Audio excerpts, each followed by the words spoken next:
If you have tried lots of recipes but you always end up with hard and chewy Manchurian balls that you can't easily cut with a spoon, or you end up with flavorless and dry Manchurian balls, or you just get a dry ball that is just coated with the thick sauce but the sauce has not penetrated inside the ball, then in this video I'm going to show you step by step how to make the softest, juiciest and totally restaurant style Manchurian starter.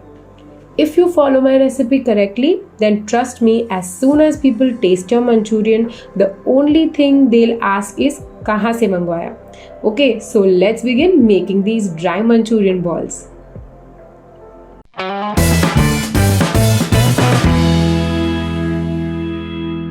The most important thing to make juicy and soft Manchurians is the size of the chopped vegetables. Now, to chop them perfectly is the key to getting the right kind of dough to make the softest Manchurian balls. In Chinese restaurants, this kind of a sharp meat cleaver is used to mince the vegetables. Two of them are held in both the hands and the vegetables are minced very finely. Now, because of this process, these vegetables don't end up releasing water. Instead of this, you can also use this manual vegetable chopper like this one. It is a very handy kitchen equipment and it is very cheap also. You can also use an electric food processor if you have that. Now, as a last resort, you can also pulse your vegetables in a mixer jar. Be careful to pulse only till they are roughly chopped. You don't want to make a puree out of the vegetables and try to avoid grating the vegetables. Grating releases a lot of water, and if the water is more, then of course you will need to add lots of flour or corn flour, and that will make the dough and the Manchurians very chewy and hard. Basically, to get soft Manchurian balls, the proportion of vegetables is supposed to be much higher than the proportion of corn flour or flour. Now, this is celery. It is a very commonly used herb in Chinese cooking in India. Its stalk is the thick, juicy part which has a lot of flavor. This is one of the most well-kept secrets of Indian Chinese restaurants. So, if you make good Chinese at home, but it is not 100% restaurant style, then this is one of the ingredients that you should definitely use. You can check any recipe of Indian Chinese dishes like Manchurian or chop suey online and you will not find this celery as its ingredient, but it is very commonly used. Now, this much celery will cost you about 10 to 15 rupees, so it is very easily available and it's not too expensive also. When we are making a sauce or basically adding celery directly in oil, then the stalk or the stem is finely chopped and used, and when the celery is used to make vegetable or meat broth, then the leaves are added to it for the flavor. The leaves are slightly stronger in flavor and the stem is milder, so they sometimes may become bitter if they are directly added in oil. Now, most Chinese restaurants always have vegetable or chicken stock ready at hand to finish orders, put in soups, gravies, etc. And for flavoring that, celery leaves are used. To make the Manchurian dough, take cabbage, spring onions and carrots that we have finely minced and add in the green chili, garlic and ginger. Also add in the salt, black pepper and white pepper. If you want to make it less spicy, then you can avoid the green chili.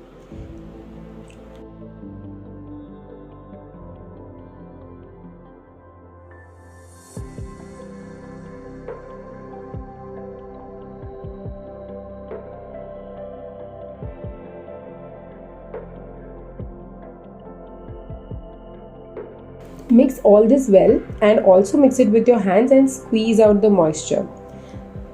Some moisture or water will be released from these vegetables because of the salt, but if they become too watery, then you will need to throw out some water. You only need that much water that I'm showing you in the video. They should look just a little watery. Now, to avoid lots of water at this stage, it is better to use slightly older vegetables that have been kept in the fridge for 2 to 3 days. Add the Ajinomoto. It is optional, but if you want restaurant style taste, then this is a must. This is one of the main ingredients that differentiates homemade Chinese from restaurant style Chinese. This is what gives the dish its rich and savory umami taste. Now, if you want to know what restaurants that claim we don't use MSG, no MSG added, no Ajinomoto, but still end up making tasty Chinese, you will need to sign up for my Chinese cooking classes where I tell you about all these secrets and reveal many other such tidbits.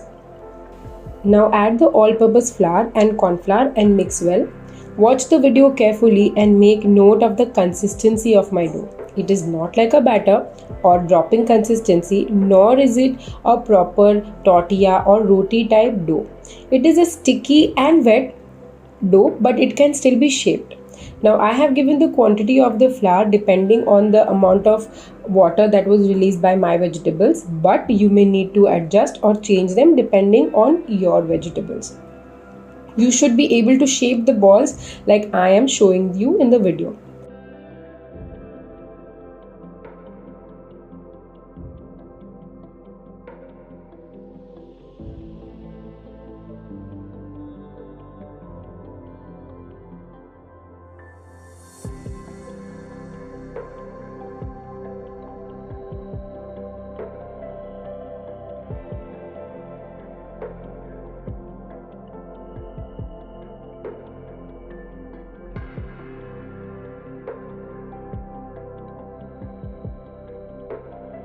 Now fry them in medium hot oil till the exterior becomes brown. Keep turning them and fry them slowly so that they are cooked all the way through, but don't fry them on very low heat also, otherwise the exterior will become too hard and thick and the balls won't absorb the sauce properly and they will remain dry inside. So I know it sounds confusing, but there is a fine balance that you need to maintain. Also, keep the size of these balls small so that they are cooked through and through and they don't remain raw inside.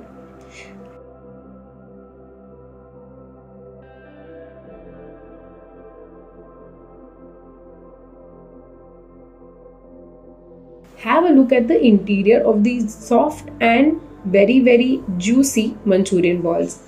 Now just a tip here, make some extra Manchurian balls because at this stage it is going to be hard for you to not eat a few of these, so make some extra. Now let's make the sauce. In a wok, heat some oil and add the finely chopped garlic, ginger and celery. I have minced all this in the chopper that I showed you before. Now add in all the rest of the ingredients along with the water. Because I am making veg Manchurian dry, I am using less quantity of water. Now if you were to make veg Manchurian in gravy, then you will need to increase the quantity of water and the sauces as well.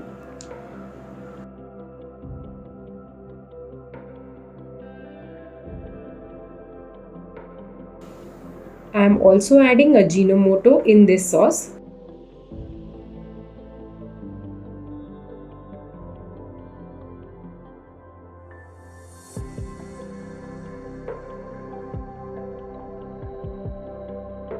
Now add the Manchurian balls and let them soak the sauce. With this technique, the flavor of the sauce will get absorbed by the balls and they will become juicier and softer, as opposed to dry Manchurian balls which are just coated with a thick corn flour based sauce. So this way the Manchurian balls are very flavorful. Now to thicken up the remaining liquid in the pan, add corn flour slurry that you have made with corn flour and water and thicken up the sauce. Keep stirring continuously so that lumps are not formed, but be very gentle while stirring so that you don't break the Manchurian balls.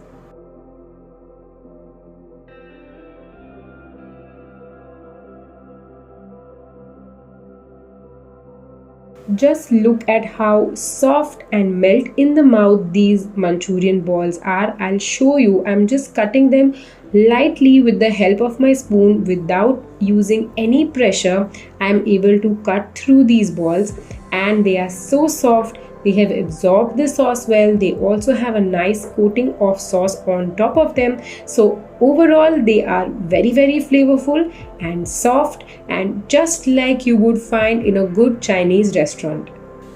So I hope you guys have liked this recipe. Don't forget to subscribe to my channel and hit on the bell icon. You can also follow me on my social media profiles on Instagram and Facebook, the links to which are given in the description box. I'll see you soon with another interesting recipe. Till then, happy cooking!